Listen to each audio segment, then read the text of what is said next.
Guys எல்லாரும் எப்படி இருக்கீங்க? இன்னைக்கு நம்ம லாஸ்டா பார்த்துட்டு இருந்த காமெடி சீரிஸோட நெக்ஸ்ட் எபிசோட தான் பார்க்க போறோம். இதுல லாஸ்ட் எபிசோட்ல நம்ம டகாஷி செஞ்சதும் இந்த அக்கிமி வேற ஒரு பையன் கூட ஒன்னா பழகிட்டு இருக்கதை பார்த்திருப்பாங்க. அதை பார்த்ததுமே இவனுங்களுக்கு இமாயோட காதல் நாசமா போனதுன்னு நினைச்சு அப்படி ஒரு அல்ப சந்தோஷம் அங்க ரோட்லயே உழுந்து சிரிச்சிட்டு இருந்திருப்பாங்க. இப்ப அப்படியே சீன் கட் ஆகுது. சரி, இப்ப இமா என்ன பண்றான்னு சொல்லிட்டு தான் பாக்குறதுக்கு போறானுங்க. நம்ம இமாயி ஒரு காஃபி ஷாப்ல ஆளு அக்கிமி கூட அப்படியே ஜாலியா லெமன் ஜூஸ் குடிச்சிட்டு இருக்கிறாப்ல. அப்பதான் அக்கிமியோட ஹேர் ஸ்மெல் அவன் நோட்டீஸ் பண்றான். அதை ஸ்மெல் பண்ணதுமே நம்ம ஆளுக்கு அப்படியே புத்துணர்ச்சியா இருக்கு. அக்கிமியோட முடி ஸ்மெல்லு என்ன ஸ்மெல்லுடா எப்பா, என்ன ஷாம்பு போறான்னு தெரியல, இவ்வளவு சூப்பரா இருக்கே ஸ்மெல்லு அப்படின்னு சொல்லி நல்லா இழுகிறான் பாருங்க மூச்சை. நம்மளால இழுத்த இழுப்புல அக்கிமியோட முடியும் சேர்த்து உறிஞ்சிட்டாப்ல. நம்மளால மூக்குக்குள்ளேயே போயிட்டு அக்கிமியோட முடி சொருவிக்கிச்சு. இதை தூரத்துல இருந்து நம்ம டகாஷி செஞ்சு பார்த்துட்டு குலுங்கி சிரிக்கிறானுங்க. என்னடா அவன் இந்த இழுப்பு இழுகிறான்னு சொல்லிட்டு இவனுங்க சிரிச்சிட்டு இருக்க. இங்க இமாய்க்கு எம்பாரசிங் ஆயிடுச்சு. என்ன சொல்றேன்னு தெரியாம என்ன மன்னிச்சிட அக்கிமி, உன் ஹேர் ஸ்மெல்லு நல்லா இருந்துச்சா அதான் அப்படின்னு சொல்லிட்டு மூக்குல இருந்து முடி எடுத்து விட்டுட்டு என்ன மன்னிச்சிடு அப்படின்னு சொல்லிட்டு இருக்கான். ஆனா அக்கிமி அதை பெருசா எடுத்துக்கல. ஆக்சுவலா இமாய் உங்ககிட்ட நான் உன்னை கேட்கணும்னு நினைச்சேன், கேட்கட்டுமா அப்படின்னு சொல்ல, செல்லம் நீ என்ன வேணாலும் கேளுமா, உன் ஆசையை நிறைவேற்றுறது தான் இந்த இமாயோட கடமை அப்படின்னு இவன் சொல்லிட்டு இருக்க. தூரத்துலயும் டகாஷி பார்த்துட்டு டேய் இதுக்கப்புறமா என்னால இந்த கிரிஞ்ச தாங்கிக்க முடியாது, இப்பவே போயிட்டு இவனுங்களை பிரிச்சு விட்டுறான்டா அப்படின்னு சொல்லிட்டு இப்ப வேகமா போயிட்டு டேய் இமாய் உனக்கு அக்கிமி மட்டும் தான் ஆளானா அக்கிமிக்கு நீ மட்டும் ஆளு கிடையாது, அவளுக்கு இன்னொருத்தனும் இருக்கிறாமாமே, அவளுக்கு நீ வரும் பேக்கப் மட்டும் தான், அந்த அளவுக்கு தாண்டா நீ ஒருத்து அப்படின்னு சொல்லி இவன் இமாயை வெறுப்பேத்துறான். இமாய் கடுப்பாயிட்டான். எவ்வளவு தைரியம் தான் என் முன்னாடியே ஆளை பத்தி இப்படி தப்பா பேசுவ, உன்னை அச்சு மூஞ்செல்லாம் குழப்பிடுவேண்டா அப்படின்னு சொல்லிட்டு இவனும் கொந்தளிக்க வாடா இதுக்காக தான்டா வெயிட் பண்ணிட்டு இருந்தா, வா இங்கேயே சண்டை செஞ்சுக்கலாம், யாரு சொல்றது உண்மைன்னு தெரிஞ்சு போயிடும் அப்படின்னு சொல்லிட்டு இவன் இமாயை வம்பு கிழக்க. ஆனா இமாய்க்கு புரிஞ்சு போயிடுச்சு இவன் வேணும்னே தான் நம்மள வம்பு கிழக்குறான்னு. அதனால இப்ப அப்படியே இவ்வளவு நேரம் பொங்கிட்டு இருந்தவன் காம் டவுன் ஆயிட்டான். இப்ப அப்படியே ஸ்மைல் பண்றான் டகாஷியை பார்த்து. எனக்கு புரியுது டகாஷி நீ எதுக்கு பிளான் பண்றன்னு, ஆனா அது இங்க பலிக்காது, இந்தா இதை சாப்பிடு அப்படின்னு சொல்லிட்டு அவங்க ஊர்ல உள்ள ஜெலுசில் போல இருக்கு அதை இப்ப டகாஷி கையில கொடுத்துட்டு இதை குடிச்சாலும் வயிற்றுச்சல் கொஞ்சம் அடங்குற பாரு அப்படின்னு சொல்லிட்டு அக்கிமி வா போலாம், நம்ம காலில் பார்த்து ஊரே கண்ணு வைக்குது, இங்க இருக்க வேணாம் வா போயிடலாம் அப்படின்னு சொல்லிட்டு கூட்டு போயிட்டான். டக்காஷி பாக்குறான், என்னடா மச்சான் எனக்கு ஜெலுசில் கொடுத்துட்டு போறான் அப்படின்னு சொல்லி பார்த்துட்டு இருக்க.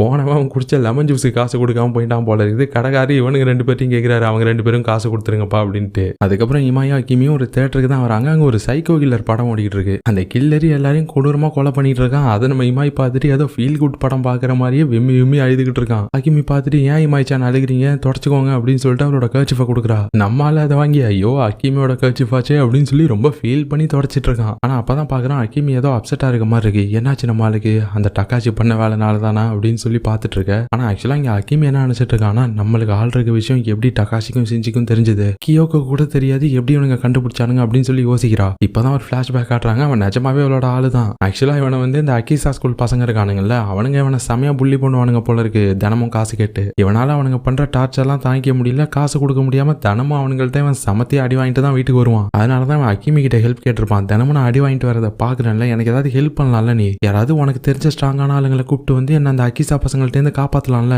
உனக்கு தான் நிறைய பேரை தெரியும்னு சொல்லுவியே, அந்த டகாஷி செஞ்சு எல்லாம் அவனுங்கள்ட்ட ஹெல்ப் கேட்டா என்னவானும் போது. ஆனா இவளுக்கு நம்ம ஆளுங்கள்ட்ட ஹெல்ப் கேட்கறதுல அவ்வளவா விருப்பம் இல்ல. என்னன்னு சொல்லி நான் கேட்கறது, அவனுங்க கூட நான் அந்த அளவுக்கு க்ளோஸ் கூட கிடையாது, எனக்காகலாம் அவனுங்க கண்டிப்பா பண்ண மாட்டானுங்க, இதை நம்மளே பாத்துக்கலாம், வேணா பேசாம போலீஸ் ரிப்போர்ட் பண்ணலாம் அப்படின்னு சொல்லியிருப்பா. ஆனா அவன் அதுக்கெல்லாம் முடியவே முடியாது. இந்த விஷயம் போலீஸ்ட போச்சுன்னா அந்த அகிசா பசங்க என்ன கொன்னே போட்டுருவானுங்க, பேசாம வேற யாராவது பண்ண, அந்த டகாஷி செஞ்சு இல்லைனா கூட வேற யாராவது ஸ்ட்ராங்கான ஆளை கூட்டுவா, என்னால இதுக்கப்புறமா அந்த அகிசா பசங்கள்ட்ட அடி வாங்க முடியாது, எனக்கு எப்படியாவது காப்பாத்து, எனக்காக நீ இதை கூட பண்ண மாட்டியா அப்படின்னு சொல்லி இவன் ப்ளீஸ்னு ரொம்ப கெஞ்சி கேட்டிருப்பான். இவளுக்கு வேற வழி தெரிஞ்சிருக்காது, இவளால என்ன பண்ண முடியும், யார்ட்டையும் போயிட்டு டேரக்டா ஹெல்ப்பும் கேட்கறது இவளுக்கு முடியல. ஆனா அதுக்கு அந்த லவ்வர் என்ன சொல்லியிருப்பானா, நீ டேரக்டா போயிட்டு நான் ஆளுன்னு சொல்லி கேட்க வேண்டாம், நான் உன்னோட அண்ணன் தம்பி மச்சான் ஏதாவது ஒண்ணு சொல்லி அவனுங்கள்ட்ட சொல்லு, நீ யாருக்கிட்ட போய் ஹெல்ப் கேட்க போறியோ அந்த மைக்கி உன்னோட வலையில விட வச்சிரு, அதுக்கப்புறம் அவன் நீ என்ன கேட்டாலும் உனக்காக செய்வான், அதை வச்சு என்ன காப்பாத்திரு, அதுக்கப்புறமா அவனை தூக்கி தூரமா போட்டு நம்ம ரெண்டு பேரும் சந்தோஷமா இருக்கலாம் அப்படின்னு இவன் சொல்லியிருப்பான். இவன் சொன்னதை கேட்டுதான் நம்ம அக்கிமி இமாயை டேட் பண்ணலானே முடிவு எடுத்திருப்பா. ஆரம்பத்துல கூட நம்ம இமாயை பார்த்து நீ ஸ்ட்ராங்கான்னு கேட்டுட்டு இருந்திருப்பாளே, நம்ம டேட் பண்ற ஆளு கரெக்டான ஆளா இருக்கணும், அப்பதான் நமக்கு யூஸ்ஃபுல்லா இருக்கும் அப்படின்னு சொல்லி தான் இப்படி கேட்டுட்டு இருந்திருப்பா. ஆனா இப்ப நடந்த எல்லாத்தையும் யோசிச்சு பார்க்கும்போது இவளுக்கு ஒரு மாதிரி கில்ட்டி ஆயிடுச்சு. இமாயை ஏமாத்துறதுக்கு இவளுக்கு மனசே வரல, பெரிய தப்பு பண்ணிட்டேன், இதை எப்படி இமாயிட்ட சொல்றதுனே எனக்கு தெரியல அப்படின்னு சொல்லி யோசிச்சுட்டு இருக்க.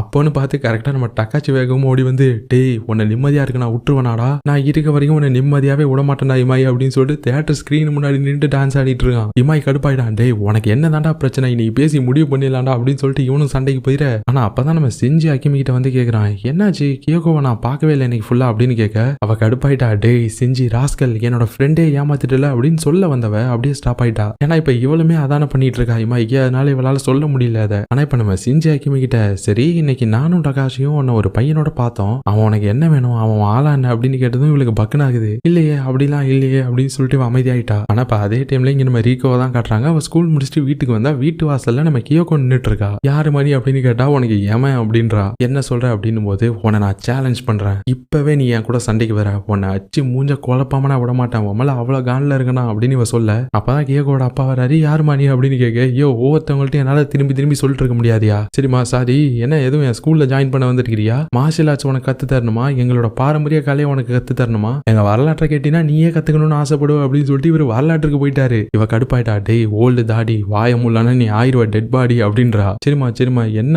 ஆளை பார்த்தா பார்பி டால் மாதிரி இருக்கா, ஆனா ரொம்ப வயலண்டா இருக்காளே அப்படின்னு சொல்லி ஒரு பார்க்க, இங்க நம்ம ரீகோலாம் சரி என்ன காரணம்னு தெரியல, ஆனா என்கிட்ட சண்டைக்கு வந்துட்ட, வம்ப தேடி நான் போக மாட்டேன், ஆனா தேடி வந்த வம்ப விட மாட்டேன், ஆரம்பிக்கலாம் அப்படின்னு சொல்ல இவங்க 2 பேரும் ஃபைட்டுக்கு ரெடி ஆயிட்டாங்க. நார்மலா இவங்க மார்ஷியல் ஆர்ட்ஸ் சூட் எல்லாம் போட்டுட்டு இப்ப ஃபைட் பண்ண ஆரம்பிச்சிட, கியோகோ அசால்ட்டா அடிச்சிடலாம் தான் ரீகோ நினைச்சிருப்பா. ஆனா கியோகோ தான் சரியான ரவுடி ஆச்சு, அவளுக்கு ஸ்ட்ரீட் ஃபைட்ல எக்ஸ்பீரியன்ஸ் இருக்கிறதுனால அவ ரீகோக்கு டஃப் கொடுக்குறா. சமயா ரீகோலாம் இவளுக்கு ஒழுங்கா அடிக்க தெரியல, ஆனா செம்ம ஃபாஸ்டா இருக்காளே அப்படின்னு சொல்லிட்டு இவளும் மல்லு கட்டிட்டு இருக்கா. ஆனா கடைசியா ரீகோ தான் இவளை மல்லாக்க ஒத்து லாக் பண்ணிட்டா, அவளதான் உன் தோழியை ஒத்துக்கோ அப்படின்னு போது, ஆனா இங்க கியோகோ என் ஆளை வளைச்சு போட்டு ரொம்ப சந்தோஷமா இருக்கல நீ அப்படின்னு சொல்லி கேட்க, ரீகோக்கு ஒன்னும் புரியல, என்ன சொல்ற நீ அப்படின்னு கேட்க. இப்ப சீன் கட் ஆகுது. கியோகோ எல்லா விஷயத்தையும் சொல்லிட்டா, ரீகோவும் மிஸ் அண்டர்ஸ்டாண்டிங் அப்படின்னு சொல்லிட்டு அவளும் எல்லா விஷயத்தையும் எக்ஸ்பிளைன் பண்ணிட்டா. கியோகோவும் புரியுது, ஓ நான் தான் அவங்கள பார்த்துட்டு தப்பா நினைச்சிட்டேன், என்ன மன்னிச்சிருங்க ரொம்ப சாரி அப்படின்னு சொல்லிட்டு இருக்கா. எல்லாரும் ஒன்னா டின்னர் சாப்பிட்டுட்டு இருக்காங்க. நம்ம ரீகோட அப்பாவும் சொல்றாரு, என்னமா நீ சிஞ்சியை போயிட்டு சந்தேகப்பட்டுட்டியா, அவன் பச்சை மண்ணுமா, அவன் நாய்க்குட்டி மாதிரி ஒன்னையே தான் சுத்தி வந்துகிட்டு இருக்கான், அவனை போயிட்டு சந்தேகப்பட்டுட்டியாமான்னு போது, சாரி அங்கிள், என் ஆளை இன்னொரு பொண்ணு கூட வச்சு பார்த்தப்போ என்னால அதை தாங்கிக்கவே முடியல, அந்த டைம்ல என் பிரெயின்லாம் வேலை செய்யல அப்படின்னு சொல்லிட்டு இருக்கா. ரீகோவும் செஞ்சு ரொம்ப நல்லவன், எப்பயுமே உன்னை பத்தி தான் பேசிட்டு இருப்பான், சும்மாலாம் கிடையாது, ஏதோ ஸ்ரீராமஜெயம் சொல்ற மாதிரி ஒரு நாளைக்கு 108 தடவை உன் பேர் தான் சொல்லிக்கிட்டு இருப்பான் அப்படின்னு சொல்ல இவளும் சிரிக்கிறா. ஆனா இப்பதான் ரீகோ கிட்ட கேக்குறா, சரி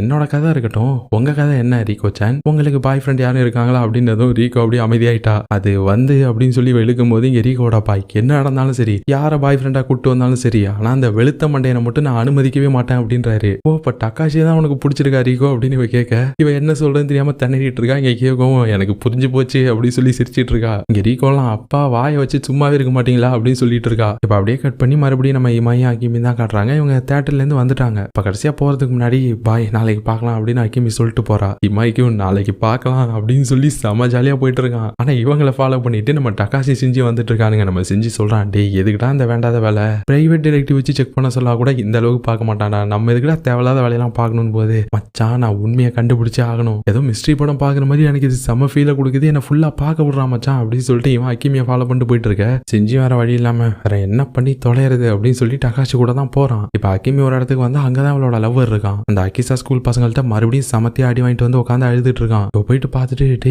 என்னடா ஆச்சு, மறுபடியும் அவனுக்கு ஒன்னு அடிச்சிட்டானுங்களா, வாடா பேசாம போலீஸை சொல்லிடலான்னு போது, இல்ல என்னால முடியாது, அவனுங்க என்ன கொன்றுவானுங்க, நம்ம பிளான் பண்ண விஷயம் என்னாச்சு, அந்த இமாயை நீ கூட்டு வருவியா, நாளைக்கு அவனுங்க என்ன மறுபடியும் கூப்பிட்டுருக்கானுங்க, அந்த டைமுக்கு நீ இமாயை கூட்டு வர முடியுமாங்க, உன்னால மட்டும் தான் நான் காப்பாற்ற முடியும், ப்ளீஸ் எப்படியாவது இமாயை கூட்டு வந்துரு அப்படின்னு சொல்றப்போ, ஆனா அகிமி ஒரு மாதிரி பாக்குறா, இல்ல என்னால முடியாது, என்னால அதை பண்ண முடியாது புரிஞ்சுக்கோ அப்படின்னு சொல்ல இவன் கடுப்பாயிட்டான். ஓ அப்போ உனக்கு என்னை விட அந்த இமாய் முக்கியமா போயிட்டான்ல, அவன் ஒரு முட்டா பையா, அவனை யூஸ் பண்ணிக்கிறத விட்டுட்டு எதுக்கு இப்படி அவனுக்கு பாவம் பார்த்துட்டு இருக்க, அவன் ஹர்ட் ஆனா ஹர்ட் ஆயிட்டு போட்டான், அதை நினைச்சு நீ எதுக்கு வருத்தப்படுற, வேலையை முடிச்சதுக்கு அப்புறம் சாரி நம்ம 2 பேருக்கும் ஒத்து வராது அப்படின்னு சொல்லி கட்டி விட்டு போறதை விட்டுட்டு அவன் மேல உனக்கு ஃபீலிங்ஸ் வந்துருச்சா, அதான் இப்படி நீ யோசிக்கிறியா அவனை பத்தி அப்படின்னு கேட்க, அதுக்கு இல்லடா நான் சொன்னா புரிஞ்சுக்கணும் போது, இங்க பாரு அந்த அக்கீசா பசங்களோட கொடுமையை என்னால தாங்கிக்க முடியல, அவனுங்க பண்றதை தாங்க முடியாம நான் சீக்கிரமாவே செத்து போயிடுவேன், அதுக்கப்புறம் நீ நினைச்ச மாதிரியே அந்த இமாய் கூட சந்தோஷமா இருக்கலாம் என்ன அப்படின்னு சொல்லிட்டு அவன் போலான்னு பார்க்கும்போது, அப்ப கரெக்டா நம்ம செஞ்சும் டகாஷியும் எதுக்கு வந்து நிக்கிறானுங்க, அவனுங்களை பார்த்ததுமே அவன் பயந்துட்டான். நம்ம அக்கிமிக்கும் பக்குன்னு ஆயிடுச்சு, என்ன சொல்லுன்னு தெரியாம அப்படியே வாயடிச்சு போய் பார்த்துட்டு இருக்கா. இங்க செஞ்செல்லாம் வெறி ஆயிட்டான். நானும் இங்க எத்தனையோ பேரை பார்த்திருக்கேன் லவ்னு சொல்லிட்டு ஏமாத்துறவனுங்களை, ஹெல்ப் கேட்கறதுக்கு எத்தனையோ வழி இருக்கு,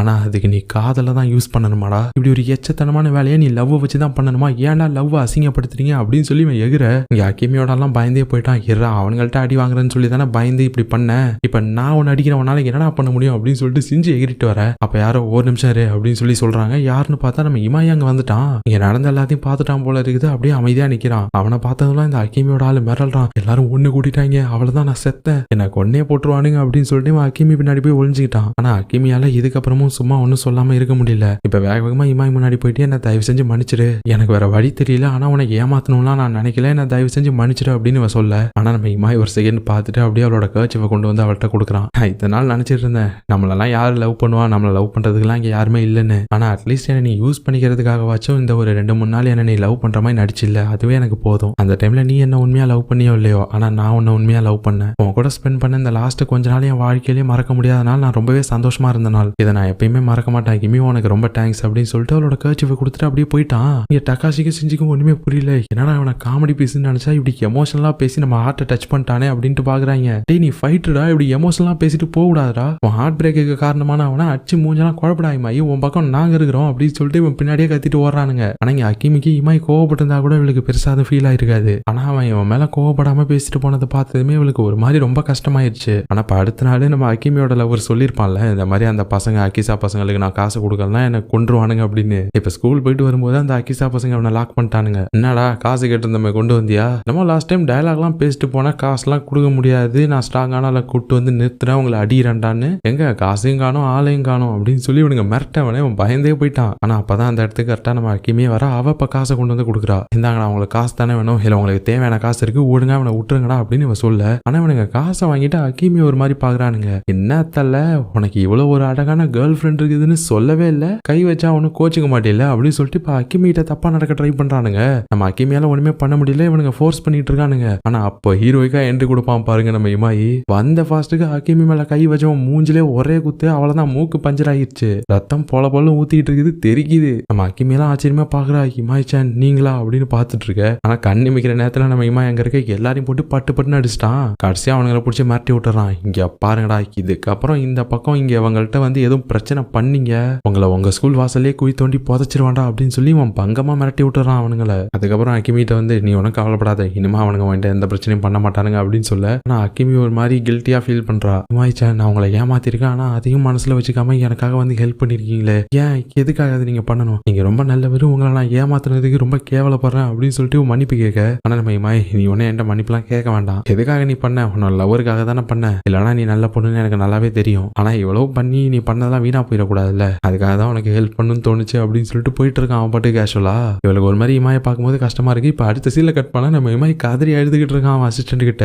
டே அப்புறம் செண்டி அவளுக்கு நான் மறுபடியும் ஹெல்ப் பண்ண போனாவாச்சும் என்ன அவள் லவ் பண்ணுவான்னு நினைச்சட்டா, நான் ஹெல்ப் பண்ணிட்டு ஹீரோய்க்கா அப்படியே தியாகி மாதிரி அந்த இடத்த விட்டு வெளியில போகும்போது என்ன அவ ஓடி வந்து கட்டி பிடிச்சி அழுவான்னு நான் நினைச்சேன், ஆனா கனவு கனவாவே போயிடுச்சடா அப்படின்னு சொல்லி அவன் கதறி கதறி அழுக. நம்ம அசிஸ்டன்ட் தான் சொல்றான், ஒன்னும் கவலைப்படாதீங்க பாஸ், நம்ம நினைச்ச மாதிரி வாழ்க்கையில எல்லாம் நடந்துருமா, அவ அந்த மாதிரிதான், அவளுக்கு அவனை தான் பிடிச்சிருக்குது, அந்த தொடநடிகை அக்கிமிக்கு தானே எழுதி வச்சிருந்தா அதை வேற யாராலையும் மாத்த முடியாது பாஸ், ஆனா கெட்டதுலயும் ஒரு நல்லது நடந்திருக்கு பாஸ், பாருங்க நீங்க அக்கிமி கூட டேட்டுக்கு போகும்போது என்ன தனியா விட்டு போயிட்டீங்க, அவ உங்களுக்கு டெம்பரவரி தான், ஆனா நான் உங்களுக்கு பர்மனன்ட் ஆச்சு, இப்ப மறுபடியும் நான் தானே உங்களுக்கு சப்போர்ட் பண்றதுக்கு இருக்கிறேன், நட்பு தான் பாஸ் எப்பயுமே நிரந்தரம், உங்க கூடவே நான் எப்பயும் இருப்பேன் அப்படின்னு சொல்ல இமாய்க்கு கண்ணெல்லாம் கலங்கிருச்சு. வாடா பிரசண்டி அப்படின்னு சொல்லி அவன் அப்படியே கட்டி பிடிச்சா எழுதிட்டு இருக்கான். இப்ப கட் பண்ணா அடுத்த நாள் இந்த இமாய் கிட்ட அடி வாங்கின அக்கீசா பசங்க எல்லாம் சும்மா இருப்பாங்களா, அடுத்த நாளே நம்ம இமாய் அடிக்கிறதுக்கு பிலிபிள்னு கிளம்பி வந்துட்டானுங்க. நிறைய பேர் இருக்கிறானுங்க. நம்ம இமாய் அப்படியே கூலா சென்டர்ல நின்று இருக்கான். நம்ம அக்கிமி அவளோட ஆளை வேற பிடிச்சி எடுத்துட்டு வந்து கட்டி போட்டு வச்சிருக்காங்க. நம்ம இமாய் அப்படியே டயலாக் பேசிட்டு இருக்கான், அக்கிமி நான் இங்க வந்தது உன்னை காப்பாத்துறதுக்கு மட்டும்தான், நான் இவனுங்களை அடிக்கிறத பார்த்து நீ இம்ப்ரெஸ் ஆகி என்ன நீ லவ் பண்றேன்னு சொல்றதுக்கோ இல்ல நான் உன்னை இம்ப்ரெஸ் பண்றதுக்கோ வரல, உனக்கு புரிஞ்சது இல்ல அப்படின்னு சொல்ல அக்கிமியும் புரிஞ்சுது அப்படின்றா. என்ன இப்படி சொல்லிட்டா அப்படின்னு சொல்லி பார்த்தவன் இப்ப வெறி ஆயிட்டான். என் ஃப்ரஸ்ட்ரேஷனை இப்போ உங்கள்கிட்ட தாண்டா காட்டணும், வாங்கடா லுச்சா பசங்களா அப்படின்னு சொல்லிட்டு இப்ப இந்த அக்கிசா பசங்க கூட ஃபைட்டுக்கு இறங்கிட்டான். சும்மா சொல்லக்கூடாது, தனியா இருந்தாலும் அப்படியே சுத்தி சுத்தி அடிக்கிறான், எல்லாரையும் பறக்க விடுறான். ஆனா எவ்வளவு நேரம் அடிக்க முடியும், அத்தனை பேர் இருக்கானுங்க. ஒரு டைம்ல இமாயை பிடிச்சிட்டானுங்க. இப்ப இமாயை ஒருத்தன் அடிக்கலான்னு வரும்போது அவன் மூஞ்சிலே ஒரு பஞ்சு இறங்குது. யாருன்னு பார்த்தா நம்ம செஞ்சு இமாய் ஷாக் ஆயிட்டான். பங்காளி நீ எங்க இங்கே அப்படின்னு போது இப்ப மேல இருந்து வேற ஏதோ வாய்ஸ் கேக்குது. பார்த்தா நம்ம டக்காஷி மேல நின்று இருக்கான் அவன் அசிஸ்டன்ட், நம்ம இமாயோட அசிஸ்டன்ட் கூட. நம்ம அசிஸ்டன்ட் தான் கூட்டு வந்துருக்கான் போல இருக்கு. இவனுக்கு ரெண்டு பேரையும் நம்ம பாஸ் தனியா போறாருன்னு. நம்ம டக்காஷி என்ன சொல்றான்னா, டே இமாய் உன் மேல இருக்க அக்கறையில எல்லாம் ஒண்ணு நாங்க வரல, சண்டை நடக்கணும், நீ அடி வாங்கணும்னு எனக்கு பார்க்க ஆசையா தான் இருக்கு, ஆனா உன்னை அடிக்கிறது நாங்களா மட்டும்தான்டா இருக்கணும், அதுக்காக தான் வந்தேன். அதே மாதிரி நீங்க வந்ததுக்கு காரணம் என்னன்னு எனக்கு நல்லாவே தெரியும்டி. இங்க வந்து தனியா இத்தனை பேரை ஒண்டியா நீ ஃபைட் பண்ணா மறுபடியும் உன்னை அக்கிமி லவ் பண்ணிடுவா நீ நினைக்கிறியா? அதுக்கு சான்ஸே கிடையாது, 0%. இப்ப நாங்க வேற வந்துட்டோமா, நாங்க தான் கூலா இருக்க போறோம், ஸ்பாட் லைட் எங்க மேலதான் இருக்க போகுது, இக்கட சூடு அப்படின்னு சொல்லிட்டு இப்ப கீழே அத்தனை பேர் நிக்கிறானுங்களே அந்த அக்கிசா பசங்க. அவனுங்க மேல அப்படியே வலையை தூக்கி அடிக்கிறான் நம்மாலு. அந்த வலையில இவனுங்க எல்லாரும் மாட்டிக்கிட்டானுங்க. கொத்தா மாட்டி இருக்குது பத்தியா அப்படின்னு சொல்லிட்டு இப்போ ஒரு ஜம்ப் வச்சு அவனுங்களை போட்டு அடி அடின்னு அடிக்கிறான். இமாயை பார்த்து என்னடா இவெல்லாம் நச்சு நச்சு நச்சுன்னு இப்படி ஒரே புடியில பிடிக்கணும் அப்படின்னு சொல்லிட்டு இவனுங்க அவனுங்களை போட்டு அடி அடின்னு அடிச்சிட்டு இருக்க. இங்க அக்கிமையும் பார்த்துட்டு இருக்கா. இப்ப சீன் கட் ஆகுது. அடி வாங்கின இந்த அக்கிசா பசங்க எல்லாருமே நம்ம லீடர் இருக்கானுங்கல்ல, நம்ம சட்டோஷி சகாரா, அவனுங்கள்ட்ட போய் சொல்லிட்டானுங்க, பாஸ் பாஸ் எங்களை இந்த இமாய் டக்காஷி செஞ்சு அடிச்சிட்டானுங்க அப்படின்னு போது இந்த சகாரா போட்டு அவங்களை அடிக்கிறான். அவங்கள்ட்ட அடி வாங்கிட்டு வந்தோம்னு சொல்றதுக்காக அவங்களை வளர்த்து வச்சிருக்கிறோம். அவனுங்க நிஜமாவே சொல்ற மாதிரி நீங்க லுச்சா பசங்க தாண்டா அப்படின்னு சொல்லிட்டு இப்ப சட்டோஷியை பார்த்து, சட்டோஷி நீ சொல்லு ஒண்ணு, அந்த டக்காஷி செஞ்ச குரூப் இன்னும் அவனுங்க பாடத்தை கத்துக்கல, நம்ம மறுபடியும் போயிட்டு அவனுங்களை அடிச்சு பணிய வச்சு கத்து கொடுப்போம் அப்படின்னு சொல்ல. ஆனா இப்ப நம்ம சட்டோஷி ஒரு செகண்ட் யோசிச்சுட்டு, இல்லடா இதை நம்ம கொஞ்சம் யோசிச்சுதான் முடிவெடுக்கணும், அவசரப்பட வேண்டாம் அப்படின்னு சொல்லலாம். எப்பயுமே இவன் தான் கோவப்படுவான், இப்ப எதுக்கு இந்த டைம் பொறுமையா இருக்கான்னு தெரியல. லாஸ்ட் டைம் நம்ம டக்காஷிட்ட சண்டை போட்டதுக்கு அப்புறமா எதுவும் பயந்துட்டானா என்னன்னு தெரியல. சகாராவுக்கே ஒரு மாதிரி வித்தியாசமா தான் தோணுது, என்ன சட்டோஷி எப்படி சொல்றானே அப்படின்னு. இப்ப அடுத்த சீன்ல நம்ம டக்காஷி ரீகோ வந்துட்டு இருக்காங்க. நம்ம டக்காஷி சர்னா ரீகோ கிட்ட எங்கேயாச்சும் நம்ம ரெஸ்டாரண்ட்டுக்கு போலாமா அப்படின்னு கேட்கறான். ரீகோக்கு உள்ளுக்குள்ள அப்படியே குஷியா இருக்கு, என்ன திடீர்னு கேக்குற அப்படின்னு சொல்ல, அது சும்மா தான் அப்படின்னு சொல்றான். இவ்வளவு ஓகேன்னு சொல்றா. ஆனா அதுக்கப்புறம் தான் யோசிக்கிறா, டேய் நீ உன் சாப்பாடை மறுபடியும் மறந்துட்டியா அப்படின்னு கேட்டதும் ஆமா அப்படின்றான். ஆனா அவன் மனசுக்குள்ளேயே பரவாயில்ல, என்ன காரணமா இருந்தா என்ன, நீயும் நானும் ஒன்னா இருக்கிற வரைக்கும் எனக்கு சந்தோஷம் தான் அப்படின்னு சொல்லிட்டு வந்துட்டு இருக்க. கிட்டத்தட்ட இது டேட்டு மாதிரி தானே, அதனால இவளுக்கு ரொம்பவே சந்தோஷமா இருக்கு. ஆனா வர வழியில இவங்க ஸ்கூல்ல படிக்கிற ஒரு பையனை பாக்குறாங்க. யாருன்றது உங்கள்கிட்ட நான் சொல்லல, ஆனா நீங்க இதுக்கு முன்னாடி பாத்திருப்பீங்க. ஸ்டார்டிங்ல நம்ம டக்காஷி ஸ்கூலுக்கு வரும்போது இவன்ட்ட சண்டை போட்டிருப்பாங்க இல்ல, முடி கலர் ஏன்டா இப்படி வச்சிருக்கேன்னு சொல்லிட்டு, அந்த கேங்கோட லீடர் தான் அவன். அடி வாங்கினதுக்கு அப்புறமா இவன் டக்காஷியோட ஃபேனாவே மாறி இருப்பான். இப்ப அவன் கேர்ள் ஃப்ரெண்டை கூப்பிட்டுட்டாங்க, ஷாப்ல நின்றுட்டு இருக்கான். நம்ம டக்காஷியை பார்த்ததுமே தல என்ன தல இந்த பக்கம் போது, அது ஒண்ணுலடா நான் ரெஸ்டாரண்ட்டுக்கு போயிட்டு இருக்கேன், வேணா நீ வரியா ஆளை கூப்பிட்டு அப்படின்னு சொல்ல, தல நீ கூப்பிட்டு நான் வரமாட்டேன் அப்படின்னு போது, ஆனா இங்க நம்ம ரீகோ டேய் அவங்களை ஏன்டா டிஸ்டர்ப் பண்ற, அவங்க 2 பேரும் கப்பலா தனியா இருக்கணும்னு நினைப்பாங்களா அப்படின்னு இவ சொல்றான். ஆனா இவ தான் ஆக்சுவலா நம்ம டக்காஷி கூட தனியா இருக்கணும்னு நினைக்கிறா. ஆனா நம்ம டக்காஷி இவனை கூப்பிட்டு ஓடிட்டான். இவனோட பேரு ரியோ. 2 பேரும் ஜாலியா கத்திக்கிட்டே ஓடி போயிட்டானுங்க. நம்ம ரீகோவும் பாக்குறா, இந்த ரீகோ ஆளே விட்டு ஓடி போயிட்டான். ஏமா நீ மட்டும் இங்க நிக்கிற, வா போலாம் அப்படின்னு சொல்லிட்டு அவளை கூப்பிட்டு போயிட்டு இருக்கா. சோ இதோட இந்த எபிசோட் முடியுது. எப்படி இருந்து இந்த எபிசோட் உங்களுக்கு பிடிச்சிருக்கும்னு நினைக்கிறேன். அப்புறம் நிறைய பேர் லாங்கான வீடியோ போட சொல்லி கேக்குறீங்க. நான் ஆல்ரெடி உங்கள்கிட்ட சொல்லிட்டேன், லாங்கான வீடியோ போறதுல எனக்கு எந்த பிரச்சனையும் இல்லை. ஆனா இந்த படத்தோட ஓனர் இருக்காங்கல்ல, அவங்களுக்கு பிரச்சனை. அவங்க வந்து லாங்கான வீடியோ போட்டா ஈஸியா வீடியோ கண்டுபிடிச்சு காப்பிரைட் அடிச்சிடறாங்க. ஷார்ட்டான வீடியோ எப்படி கண்டுபிடிக்காம போறாங்க அப்படிலாம் எனக்கு தெரியல. பட் இது ஒருக்கா இது சும்மா ஒரு 15-20 நிமிஷம் வீடியோ போட்டா எனக்கு மேக்ஸிமம் காப்பிரைட் வர மாட்டுது. ஏன்னா வீடியோ டியூரேஷன் அதிகமா போனா சீன் அதிகமா போகுது, அதனால ஈஸியா காப்பிரைட் அடிக்கிறாங்க. அதுவும் இல்லாம நான் எத்தனை தடவை எடிட் பண்றது, திரும்ப திரும்ப ஒரு 5-6 தடவைக்கிட்ட எடிட் பண்றேன், அப்பயும் காப்பிரைட் போடுறானுங்க. எனக்கு ஒரு மாதிரி ஃப்ரஸ்ட்ரேட் ஆயிரும். அதனாலதான் சில நேரம் கடுப்பாயிரும், நான் வீடியோவே அன்னைக்கு போட முடியாம போயிடும். ஸோ வீடியோவே போடாம இருக்கிறதுக்கு அட்லீஸ்ட் இந்த மாதிரி ஒரு 15-20 நிமிஷம் அந்த மாதிரியான வீடியோவே டெய்லி போட முடிஞ்சதுன்னா நல்லா இருக்கும்னு நான் நினைச்சேன். ஆல்ரெடி நான் இதை சொல்லியிருந்தாலும் சில பேர் வந்து லாஸ்ட் எபிசோட்ல திரும்ப கேட்டதுனால நான் அதை திரும்பவும் சொல்றேன். இப்போ புரிஞ்சுப்பீங்கன்னு நினைக்கிறேன். அதுவும் இல்லாமல் இதை நான் ஃபுல் டைமாலாம் பண்ணலங்க, யூடியூப் பார்ட் டைமாக தான் பண்றேன். ஸோ எனக்கு கிடைக்கிற டைம்ல தான் நான் முடிஞ்ச அளவுக்கு டெய்லி வீடியோஸ் போட ட்ரை பண்றேன், புஷ் பண்ண ட்ரை பண்றேன். ஸோ என்னால் முடிஞ்ச அளவுக்கு நான் ட்ரை பண்றேன். உங்களோட சப்போர்ட்டை கொடுங்க, நான் பெஸ்ட் சீரிஸ்லாம் உங்களுக்காக கண்டுபிடிச்சு கொண்டு வரேன். நிறைய இன்னும் லைனப்ல இருக்கு. நீங்க நிறைய பேர் பார்த்தீங்க, சப்போர்ட் கொடுத்தீங்க அப்படின்னா இன்னும் கொஞ்சம் டைம் எக்ஸ்ட்ரா டைம் நான் ஃபோக்கஸ் பண்ணுவேன் அதில். ஸோ முடிஞ்ச அளவுக்கு சப்போர்ட் பண்ணுங்க, சப்ஸ்கிரைப் பண்ணுங்க, வீடியோவுக்கு ஹைப் பண்ணுங்க, ஷேர் பண்ணுங்க, லைக் பண்ணுங்க. உங்களை அடுத்த ஒரு வீடியோவில் பார்க்குறேன். டாடா.